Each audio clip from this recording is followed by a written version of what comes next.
Shimano Tiagra po. Oo, sir. Shimano Tiagra, sakto-sakto, no? Tiagra po. Kernel nga, oh, linis, oh. Travel bike. Malinis, sir. Yun, nasa taas. And silver po. Meron tayong silver. Oo, silver, glossy gray.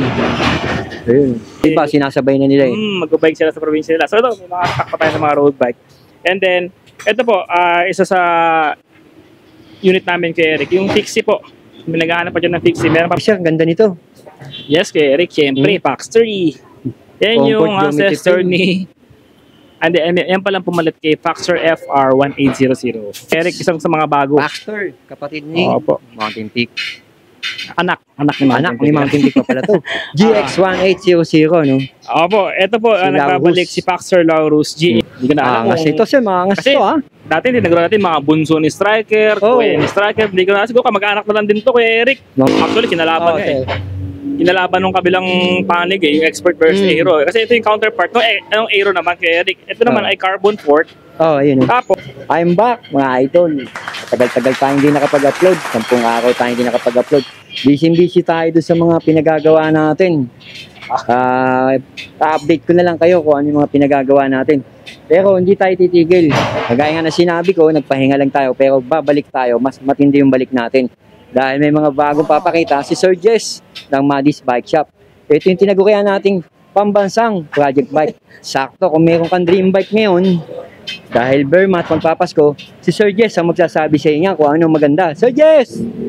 Good afternoon po sa inyong lahat po, sa mga followers, subscriber po ni Eric, and welcome po ulit sa Madis Bike Shop. Ayun nga po, marami tayong bago bukod sa green and boko ko Eric. Oo nga sir, bakit? Ang gaganda sir, grabe no? Meron tayong mga bagong road bike kay Eric. Ito, road bike, gravel bike. Tapos, i-update din namin kayo. Siyempre, sa iba pa namin stocks dito sa Madis Bike Shop. So, ito na kay Eric. Unahin natin yun yung Mountain Peak Expert T4700 kay Eric. Kasi may mga nilabas tayo kay Eric na Aero 4700 kay Eric. Ito naman yung hindi ko na alam kung... ito sir, maangas to ha? Dati tinagro natin mga bunso ni Striker, kuya ni Striker. Hindi ko na siguro kamag-anak na lang din to kay Eric. Expert Force 700 kay Eric. Ito yung naka-Tiagra drivetrain kay Eric. Kasi pag sinabing group set kay Eric, syempre kasama na doon, pati yung crank. Pero ito, yun nga, pati cogs. Pero ito kay Eric, naka-drivetrain po to na Shimano Tiagra po. Oo sir, Shimano Tiagra, sakto-sakto. Tiagra po na RD, FT, and then the STI shifters po. Yun maganda. 10 speed po ito. Sir. Tapos naka 40mm po siya na rims kay Eric. Then ayun po, naka CST record tires. Siyempre mahilig si Mountain Peak kay CST. Ay, di ba? CST SAR na tires po. Yung mga kapatid niya, yung tulad nung Aero, tapos yung Striker, yung Expert T300 at 3,000 and T7,000 kay Eric, lahat naman yun is naka-CST. So ito, kaganda na ito kay Eric. Actually, full package ito kay Eric dahil yun nga po 10 speed na, Tiagra pa, full internal pa. Yun nga lang, naka-mechanical brake siya, pero madali lang po ito i-upgrade kay Eric madali lang i-upgrade yan. Cable actuated hydraulic caliper brakes po. Madali lang yun kay Eric, meron tayong mga stock dito.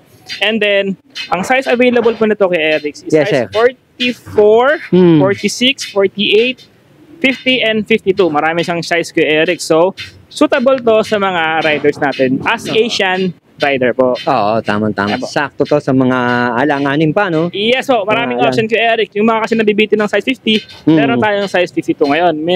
May nalalakyan naman sa size 46, meron tayong size 44 kay Eric. So, daming choices. Yan po, ang kulay po nito kay Eric, meron tayong matte black, hindi pa nabubukan doon pa sa box. And then, meron pa, ito nga, yung tawag dito is yung Aurora Silver nila. Aurora Silver Black, sir? Yes po. Meron naman pong white. Pero Eric, mapapansin mo, baka sabihin nila white to, kasi mukha kasing white kay Eric sa pictures sa videos. Iba sa video, iba sa... Opo, sa personal kay Eric, makita mo naman kay Eric, na glossy silver pala. Grabe ayun So, Will nga sir. Ano tag na rin kay Eric? Magkano sir SRP nito? Ito Eric, nakapromo tayo ngayon ng 31,000 pesos po. With previous na rin po ito kay Eric. Ayos na rin yung presyo mo, no? Nakapromo pa pala kayo with previous pa, Sa tingin mo mga timbang yan? 10.4 kay Eric. 10.4, yun nga. Tama nagtatanong.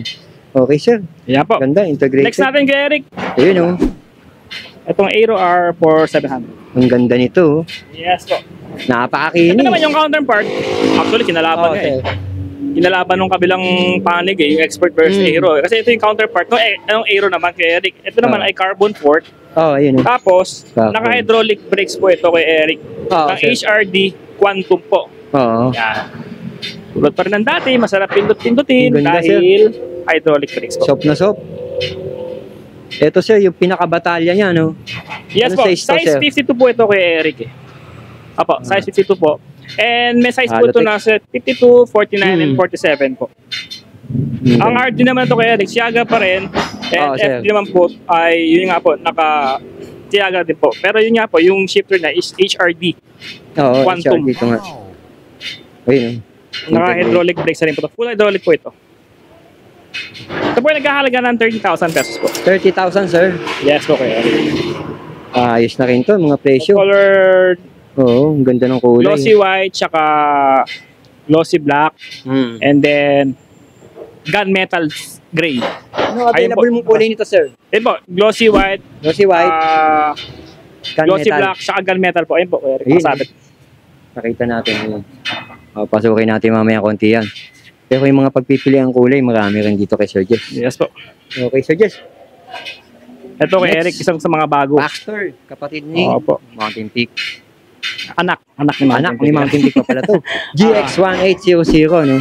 Opo, ito po, nagbabalik si Paxter Laurus GX1800 gravel bike. So, mga naghahanap po ng gravel bike, may available na po kami. Ito po yung mga affordable gravel bikes sa atin kay Eric. Kasi pag gravel bike naman kay Eric, talagang may presyo talaga eh. Pero sa halagang 22,900 po.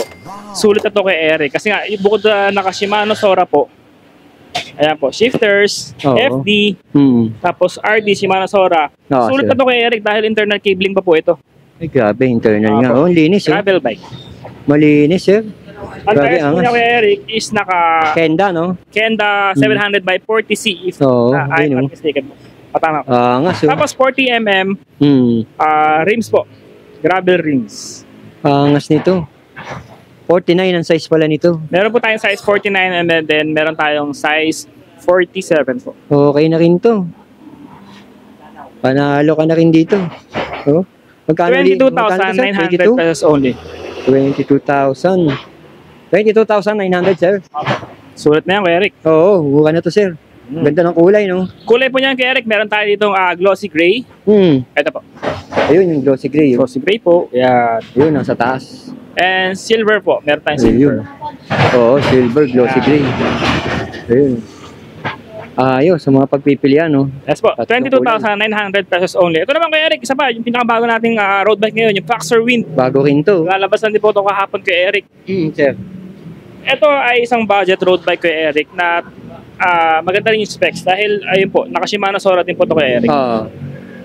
Shimano Sora shifters, FD, and RD po. Ayun yung RD niya, oh. And then, naka-full internal cabling po ito kay Eric. 40mm po na rims. Malinis. 40mm din yung rim. Kenda, oh. Yes po, naka-Kenda tires po kay Eric. Ito kay Eric, nagkakalaga lang po ito ng 22,500 pesos only po. Mababa na rin yun, sir. Presyo na yun, no? Size? Size 51 po kay Eric. Meron tong size na 51, 49, and 47 po. Grabe, ang ganda. Faxer Wind 2024 po ang tawag dyan kay Eric. Tingnan natin harapan. Nakikita may harapan niya rito. Grabe. Ayun, oh. Solid na rin. Okay, sir. Ganda nito. Yes, kay Eric. Siyempre, Faxer. Yan yung ancestor ni... Yan palang pumalit kay Faxer FR1800. Yan ang mga bagong labas ni Faxer ngayon. Angas ng ano niya, oh. May kulay yan yan kay Eric. May white din kami, pero may white black. Kahati niya black. Tapos to white. Dinubuo pala po ito sa box. Ayun, oh. Ito naman kay Eric, last unit, yung Promax PR40. Sa mga naghahanap po ng malit na size, meron po tayo itong Promax PR60 pala. 60, PR60. Size 44 po ito. And then, naka 10 speed po ito. So, ito kay Eric, naka full internal cabling din po ito. Tapos, ayun po, 16,500 pesos only lang. 16,500 pesos, sir. Yes po kay Eric. Size 44 last unit po sa mga naghahanap ng mga maliit na size po. Ito po, may available pa tayo. Kasi usually, Kuya Eric, ang mga sukat na available ngayon sa market is 46, 48. Ganda. Pero sa 44 po, medyo mailap. Oo. 44, marami naghahanap niyan. Po. Ito, Kuya Eric, yung Pro Max naman natin na VR40 naman po. VR40. Yes po. Ito yung isa sa mga budget natin na road bike. And ayun po, size 50 na lang ang size po nito kay Eric. Meron po itong matte black. And then, ayun nga po, itong white. Oo, naka-rim brake. 2x8 speed po, alloy frame. And then, 10,500 pesos only na lang po ito kay Eric. Ayos Konti na lang to kay Eric. Mga tatlo lang yata ito. Tama. Oo, sir. Ano po? Size 50, sir, no? Opo, size 50 po. Sa mga naghahanap po dyan ng mga bisikleta na gagamitin ngayong undas, malapit na kay Eric undas. At ayun po, meron tayong mga available na road bike dito kay Eric. Lalo yung mga uwi ng probinsya kay Eric kasi usually naman, last year yung mga umuwi ng probinsya may mga dala silang bike Oo, sir. Kasi iba, sinasabay na nila mag-bike sila sa probinsya nila. So ito, may mga takpa tayo ng mga road bike. And then, ito po, isa sa unit namin kay Eric, yung Fixie po. May naghahanap pa dyan ng Fixie. Meron pa po kami ito. Last unit po ito. Garuda Riptide alloy po. 8,900 pesos only lang to kay Eric. Ayos. Riptide, kulay pula. Yes po. So kaya kay Eric, medyo mabilis yung pacing natin ngayon. Pero at least kay Eric, nakita nila yung mga bago nating bike kay Eric. Tulad ng mga bagong road bike. Siyempre yung gravel bike. Marami naghahanap po ng gravel bike. And then, ayun po, andito lang po kami sa Juan Pugat Laweng, Congressional Avenue, Quezon City po. Monday to Sunday po, 9 to 6 p.m. And then, nakakontakt niyo po kami sa 0968-345-4010. Home credit kay Eric, meron din pala kami kay Eric. So, yung mga gusto po mag-bike installment. Pero, ang home credit po ay kailangan po in-store processing lang po. Hindi po online kay Eric kasi as per protocol po, at the same time, siyempre, data privacy na rin kay Eric, siyempre. Kasi kung mag-send sila sa amin mga information, sa ibang lugar sila, pangit naman yun. So, mas maganda pa rin safe. Dito po tayo sa shop mag-process ng home credit loan nyo po. And then, yun nga po, kung gusto niyo po mag-credit card payment, pwede rin naman po. Meron tayo. Pwede rin. Up to 12 months po, BPI, East West, HSBC, saka yung China Bank. And then, soon po, magkakaroon na rin tayo ng mga video, Union Bank. Ayan po, lahat kay Eric. So, maraming salamat po kay Eric sa pagdalaw niyo po sa amin. And then, yun nga, tignan natin mamaya yung mga project bikes as well as yung mga mountain bike namin kay Eric. To God be the glory kay Eric and maraming salamat Thank you, sir.